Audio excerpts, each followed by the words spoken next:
even now that it's done and published, I'm having doubts about whether it was worth putting together a video of my garden in December.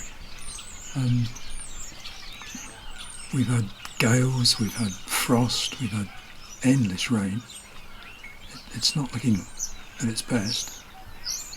I mean, obviously it's unrealistic to expect waterwall flowers a week shy of Christmas. But it kind of depends what you see when you look at pictures like this. Are you seeing the brown of dead things, or are you seeing the bright gold of grasses lightening things up in mid-December?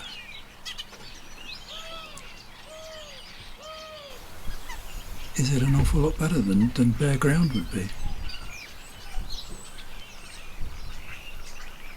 Is there still enough going on to entice you out into the cold and the wind to have a look?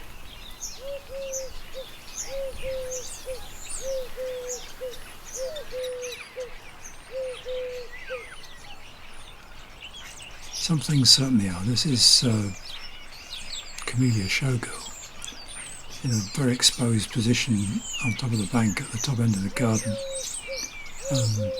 Blooms 4 inches across, candy pink, right in the middle of winter. Loads of buds on it still. It's going to be flowering for at least another month. So December, January, just when you need it the most. Looking great.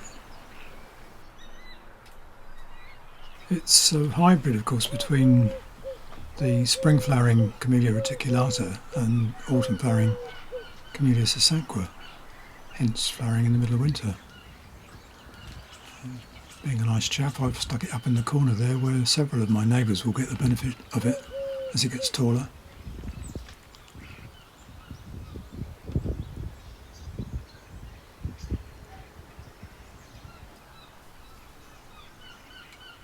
Now this grass in the middle here is a Conoclea macra albostriata.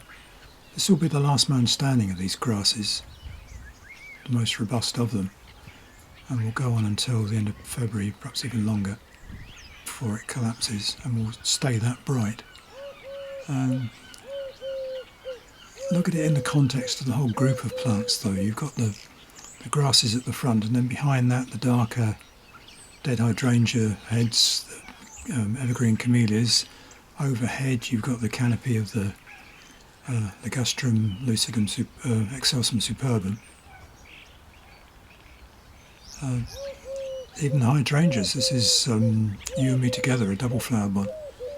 It actually looked a little bit brighter than this in the flesh. Difficult to capture the exact colour of it, and it does vary enormously depending on the light.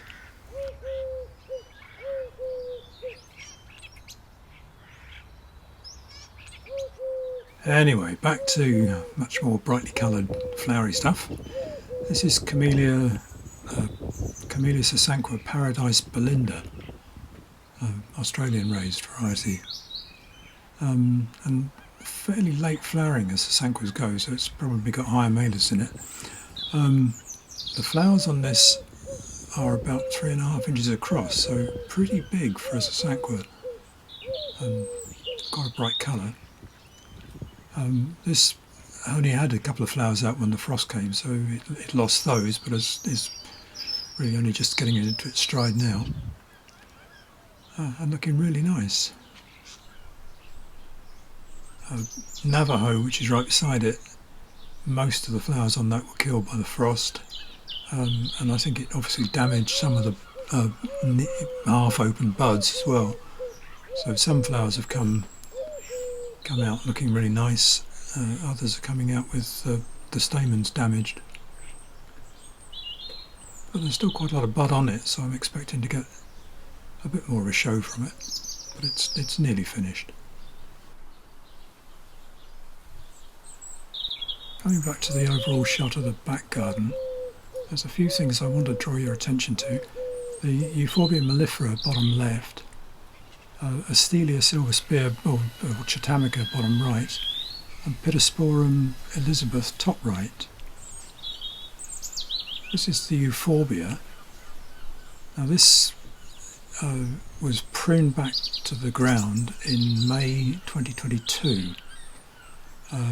Didn't flower this year and will flower in May of 24, after which I will cut it down again, and doing so keeps it compact, which, I mean, all too often I've seen very straggly bushes of it.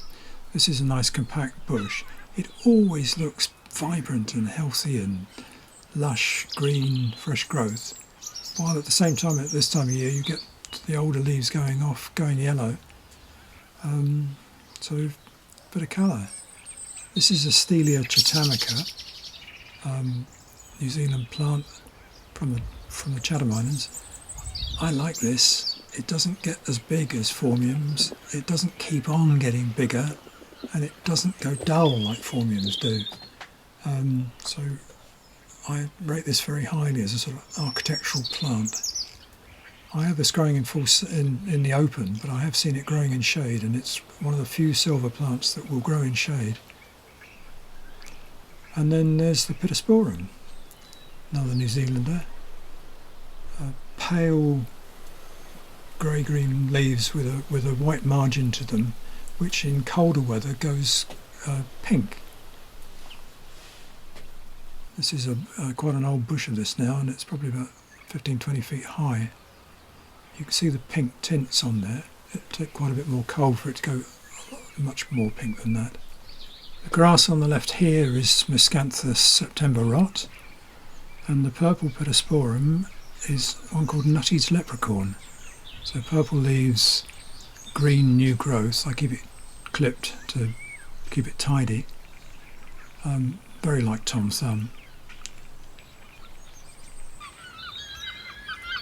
This is Miscanthus Morning Light, so another good upright grass with autumn colour, standing up very well in the weather, looking really lovely. But this one I'm not quite so sure about. This is Malinia transparent, and this has a tendency to collapse in all directions. The flower spikes are so long that it touches down at about 6 foot out from the centre of the plant in all directions. So about 10 or 12 feet diameter circle is required for it. I'm not entirely convinced that it's a keeper for all its merits. I'm going to finish up with one of my favourite groups of camellias, the lutchuensis hybrids. So this is a cross between Camellia lutchuensis, a species, small white flowers but perfumed, and usually Camellia japonica. And this one is called Koto no Kaori and has these small pink scented flowers in considerable numbers, considerable profusion, and it flowers from about mid-December till, I don't know, March.